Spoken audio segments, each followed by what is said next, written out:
के साथ अंकिता दुबे बुलेटिन की शुरुआत करेंगे, लेकिन सबसे पहले रशिया यूक्रेन वॉर की बात करेंगे। रूस ने यूक्रेन पर सबसे बड़ा हमला कर दिया है। रूस ने बम वर्षकों से कीव पर बम बरसाए हैं। इस्कंदर मिसाइलों की बौछार से यूक्रेन के कई शहर पुतिन ने जला दिए। रूस ने एक दिन में 400 ड्रोन और 40 मिसाइलों के धमाके से भारी तबाही मचाई है। यूक्रेन पर सबसे भयानक हमले से प्रेसिडेंट ट्रंप भड़क गए हैं। जर्मन चांसलर के व्हाइट हाउस पहुंचने पर ट्रंप ने पुतिन के खिलाफ बड़े ऑपरेशन की धमकी दी है। डोनाल्ड ट्रंप ने नेटो फोर्स से संपर्क किया है।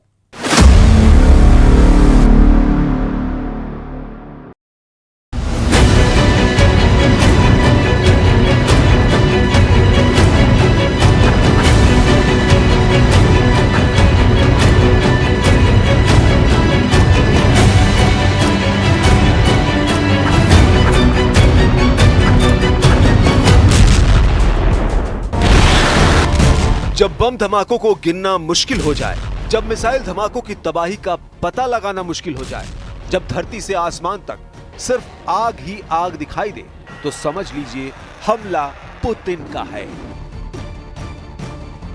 जिनसे दुश्मनी घातक है, इसे यूक्रेन अच्छी तरह से जान गया है। ट्रंप भी इसे देख रहे हैं। जर्मन चांसलर भी सन्न है। ब्रिटिश पीएम के होश उड़ गए हैं। रूस मारता जा रहा है बम वर्षक से, धरती फाड़ मिसाइलों से, सबसे हाईटेक ड्रोन से मारता ही जा रहा है।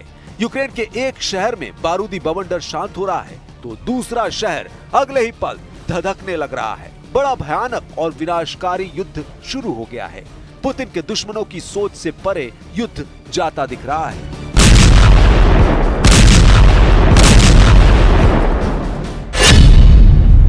यूक्रेन में पुतिन के हमले से डोनाल्ड ट्रंप एक्शन में आ गए हैं। पुतिन के बदले से अलर्ट होकर जर्मन चांसलर ट्रंप से मिलने पहुंच गए हैं।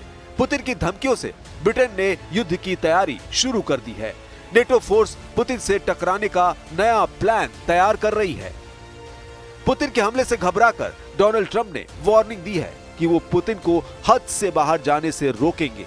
ट्रंप ने साफ कर दिया है कि पुतिन को कंट्रोल करने के लिए सुपर पावर युद्ध में उतर सकता है। I wish we could do the same thing with Ukraine and Russia. And at some point it'll happen. I believe that. And if it doesn't happen, or if I see somebody's out of line, if Russia's out of line, you'll be amazed how tough.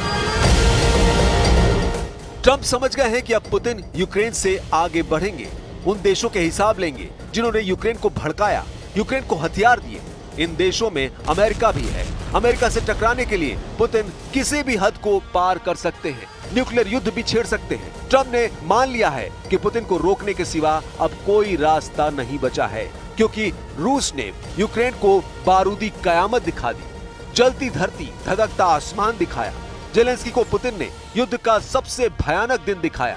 Putin ने Ukraine के drone हमले का ऐसा बदला लिया है जिससे Europe और अमेरिका दहल गए हैं। रूस ने अपने सभी हथियारों को यूक्रेन को जला डालने के लिए युद्ध में उतार दिया है। रूस के सबसे विनाशकारी हथियारों की बौछार यूक्रेन पर होने लगी है। पुतिन ने Tu-95MS स्ट्रेटेजिक बम वर्षक से कीव को जला डाला है। पुतिन ने इस्कंदर मिसाइलों से खार्किव को खाक में मिला डाला है। पुतिन ने फाइटर ड्रोन से बारूद बरसाकर ब्रांस को बर्बाद कर डाला है। पुतिन ने जला दिया जेलेंस्की का साइबर वेब ट्रैप। नेटो तक पहुंची युद्ध की आंच। पुतिन ने ट्रंप को पहले ही बता दिया था। पुतिन ने जेलेंस्की को पहले ही समझा दिया था। पुतिन ने यूरोपीय यूनियन को खुली चुनौती देकर तबाही मचाई है। पुतिन ने यूक्रेन के साइबर वेब अटैक का करारा बदला लिया है। 40 बम वर्षक और सैन्य अड्डों के बदले रूस ने यूक्रेन की जमीन खिसका दी है। लेकिन प्रेसिडेंट पुतिन का बदला अभी पूरा नहीं हुआ है। पुतिन के बदले की आग कई देशों की बर्बादी का सबब बनेगी। यूक्रेन का हाल देख लीजिए, ये रूस का प्रतिशोध का ट्रेलर भर है। यूक्रेन की राजधानी कीव के दृश्य कलेजा कपाने वाले हैं। रिहायशी बस्तियों के बीच आग का दरिया सुनामी जैसे आसमान को छू रहा है। दिन के वक्त बम धमाके ऐसे हो रहे हैं जिनसे पूरा इलाका बारूदी गुबार में ढक जा रहा है। हालांकि यूक्रेन आरोप लगा रहा है कि पुतिन आर्मी आम नागरिकों को निशाना बना रही है। यूक्रेन ने दावा किया है कि कीव के सोलोमियांस्की में 16 मंजिला इमारत के 11वें फ्लोर पर ड्रोन हमला हुआ, जिसमें 3 लोगों को बचाया गया। कीव के होलोसिवस्की में ड्रोन से दागी मिसाइल से बहुमंजिला इमारत मलबे में बदल गई। इसी तरह कीव के डोनेट्स्क में 17 मंजिला इमारत में ड्रोन से धमाके किए गए। यूक्रेन डिफेंस फोर्स ने डनिप्रोस्की में रूस पर गैस स्टेशन को भारी नुकसान पहुंचाने के आरोप लगाए हैं। वहीं कीव में रूस की बमबारी से मेट्रो लाइन के ट्रैक और केबल तबाह होने से यातायात ठप हो गया है। यूक्रेन के टेर्नोपिल में बुनियादी ढांचे और इंडस्ट्रियल एरिया पर हवाई हमले की जानकारी दी गई।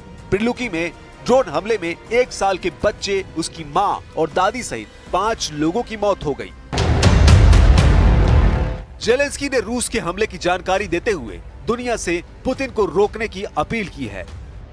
Були удари по Харкову, по Сумщині, Донеччині, Нікополю, по громадах Запоріжжя, по селах Херсонщини. І це буденність того, що росіяни, на жаль, можуть собі дозволити. Світ, на жаль, дозволяє їм таке. रूस के हाहाकारी हमले के जवाब में यूक्रेन भी शांत नहीं बैठा। 6 जून की रात यूक्रेन ने रूस के एयरबेस पर दोबारा ड्रोन हमले शुरू किए। यूक्रेन ने ड्रोन हमले से रूस के दियागिलेवो एयरबेस पर धमाके किए। इसके साथ ही मिचुरिंस्क में हथियार गोदाम भी जला डाला। यूक्रेन ने रूस के क्लिंटसी में मिसाइल बेस को रॉकेट धमाके से दहलाया। Дуже розраховуємо на сильні кроки. Це те, що зараз в дефіциті і що може примусити навіть таких покидьків в Москві відчути, що вони війну не потягнуть. Це треба забезпечити. І саме для цього потрібні нові, достатні санкції, передусім від Сполучених Штатів. यूक्रेन जनरल स्टाफ के मुताबिक हमले में इस्कंदर मिसाइल लॉन्चर को तबाह किया गया, जो रूस की 26वीं मिसाइल ब्रिगेड का हिस्सा था। पुतिन ने यूक्रेन के साइबर वेव अटैक का बदला लेने के लिए सबसे ज्यादा इस्कंदर मिसाइलों का इस्तेमाल किया है। रूस इस्कंदर मिसाइलों के दोनों वर्जन से यूक्रेन को भारी नुकसान पहुंचा रहा है। इस्कंदर मिसाइलों को एटमी हमले के लिए भी इस्तेमाल किया जा सकता है। रूस का Iskander mobile short range ballistic missile system 2 तरह का है, एक पारंपरिक और दूसरा परमाणु वॉरहेड वाला सिस्टम। एक है इस्कंदर M, जिसकी रेंज 500 से 700 से ज्यादा होती है। इसमें 9M723 और 9M728 जैसी मिसाइलें लैस होती हैं। दूसरी इस्कंदर K, जिसकी रेंज 1500 से 2000 किलोमीटर तक है। इस सिस्टम से R500 क्रूज मिसाइलों के धमाके किए जाते हैं। अभी पुतिन इस्कंदर की लॉन्चिंग बिना एटम बम के कर रहे हैं, लेकिन कब तक इसका कोई अंदाजा नहीं लगाया जा सकता। जिस तरह रूस के खिलाफ लामबंदी हो रही है, उससे तीसरे विश्व युद्ध की चिंगारी भड़काने के आरोप रूस ने लगाने शुरू कर दिए हैं। रूस के ब्रिटेन में राजदूत आंद्रेई केलिन ने यूक्रेन के ऑपरेशन